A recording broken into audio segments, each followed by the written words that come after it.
Pessoal, tem uma pergunta que eu fiquei na curiosidade, né? Se o discurso do Lula não fosse direcionado por alguém, se não fosse ditado, né, por alguém, ele como porta-voz da ONU, agenda globalista, como que no caso um repórter conseguiria antecipar o que o Lula iria falar? Será? Será que não é dedicado ao tema que já foi passado por alguém? Open, né? E algumas outras ONGs aí. As ONGs mandam no Brasil, as ONGs mandam no Brasil. E a gente vive mal por conta de 95% das ONGs não prestarem. Então assista até o fim para vocês entenderem como o Lula ele anda, tem um discursinho, pró-comunismo, pró isso, pró aquilo, e ele é todo woke, esquerda woke, não a esquerda comunista, né? Não deixa de ser esquerda. Então curta, compartilhe e não se esqueça de se inscrever no canal. E ainda mais interessante e que joga luz sobre Lula, sobre as suas relações, sobre os seus aliados de primeira hora. E veja só. Antes do Lula abrir a boca, o Jamil já tinha, né, de antemão, ele avisou naquela nota, ele já sabia mais ou menos o que o Lula ia falar. Ontem, 5h30 da manhã, o Jamil já tinha publicado que Lula denunciará insuficiência de novo pacto da ONU e vai pressionar potências. O pacto que a Argentina não quer de jeito nenhum, que vocês estão vendo que de bom não tem nada, o Lula ainda acha pouco, o Lula quer mais. Estava no discurso dele.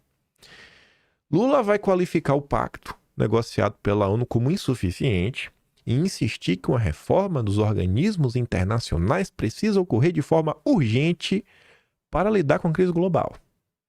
A gente acabou de falar de um aliado esperado, né? Pô, a Argentina, acho que todo mundo esperava um posicionamento desse vindo do Milei. Talvez não tão duro, não tão contundente, mas todo mundo esperava.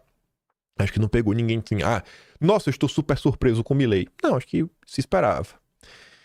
Agora a gente tem nessa confusão aí não sei se o termo aliado inesperado, não condiz, ou pelo menos temos uma força de oposição que meio que surpreende. Um acordo pode ser anunciado neste fim de semana, estabelecendo o que a ONU chama de maior avanço na reforma do Conselho de Segurança desde os anos 60, mas o pacto ainda não está completamente fechado. E na madrugada de sábado para domingo, o governo da Rússia ainda resistia. Uai, mas peraí. E aí preparou 2 discursos. E a gente viu o discurso que o Lula leu. É cobrando. Se não houver um pacto, Lula vai citar o fracasso como mais um exemplo da crise que vive o sistema multilateral. Com o mundo profundamente polarizado, o documento foi amplamente esvaziado. E o acordo apenas cita referências amplas para o governo brasileiro, desse ponto apenas um pequeno avanço. Peraí então. Peraí. Os globalistas tinham um plano. E aí o plano dos globalistas foi esvaziado principalmente pela Rússia. E o Lula tá cobrando a Rússia. Ele tá cobrando a Rússia, né? Porque é quem tá contra, quem tá resistindo. Porque a Rússia tem um assento no Conselho Permanente, né, de Segurança. Um assento permanente no Conselho de Segurança. Pô. Mais um indicativo, Lula, vassalo do Biden. Aí o Jamil Chait traz mais informações. Enfraquecido por potências, pacto na ONU é aprovado sob troca de farpas.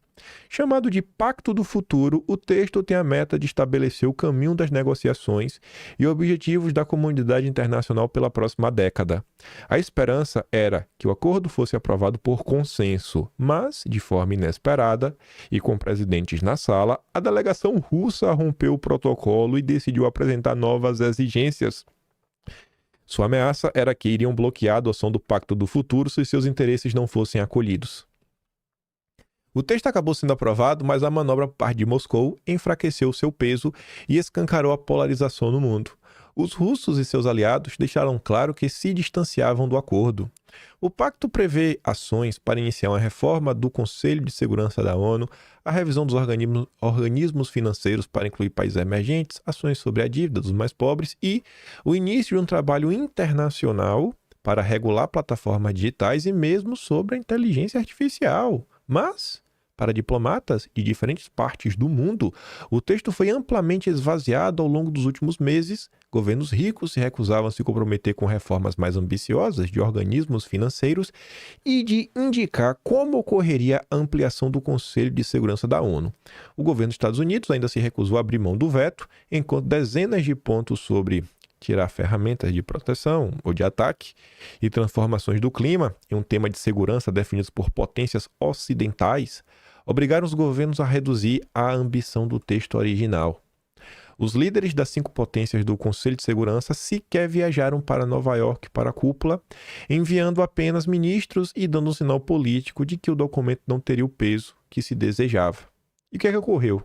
Durante a madrugada de sábado para domingo, 2 dos 3 pontos exigidos de última hora por Moscou foram solucionados, mas o Kremlin queria que o pacto desse garantias que a ONU não teria o direito de entrar em assuntos domésticos de estados.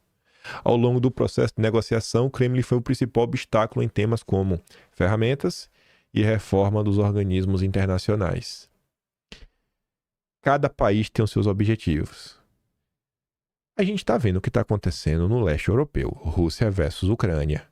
Eu acho que o interesse da Rússia de falar, a ONU não pode interferir no Estado-nação, eu não sei se é uma preocupação muito grande com soberania nacional.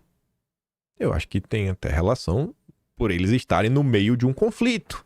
Mas vejam só, era isso que estava no pacto que o Lulinha estava defendendo. O discurso do Lula é uma cobrança aos russos. Mas veja só, o discurso do Lula é uma cobrança aos russos.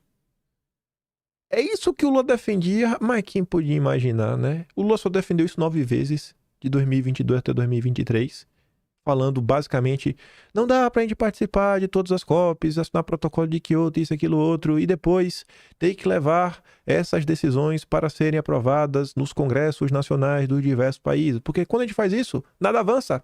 É necessário reformular a governança global ou criar uma nova governança global para que possa ser implementadas as coisas que vêm de cima para baixo.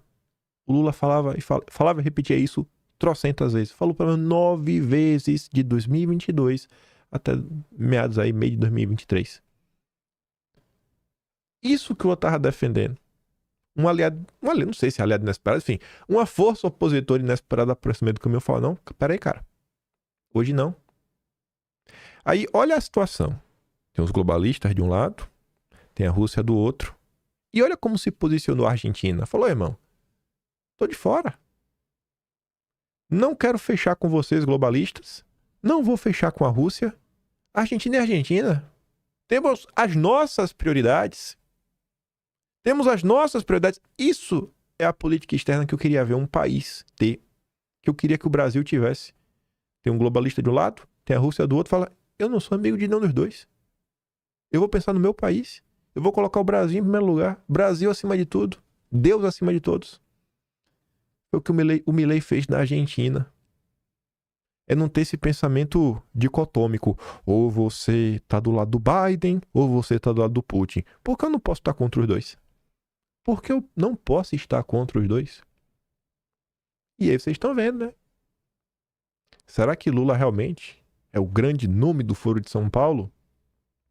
Óbvio que ele gosta do Foro de São Paulo, óbvio que ele gosta do Maduro, óbvio que ele gosta de todos os ditadores da América Latina e do Caribe, mas o Lula 3, o Lula que chegou ao poder com o apoio do Partido Democrata, conforme foi amplamente noticiado, inclusive por jornais internacionais como o Financial Times, que contou diversas coisas que rolaram, até o diretor da CIA vir ao Brasil dar uma chamada em algumas pessoas.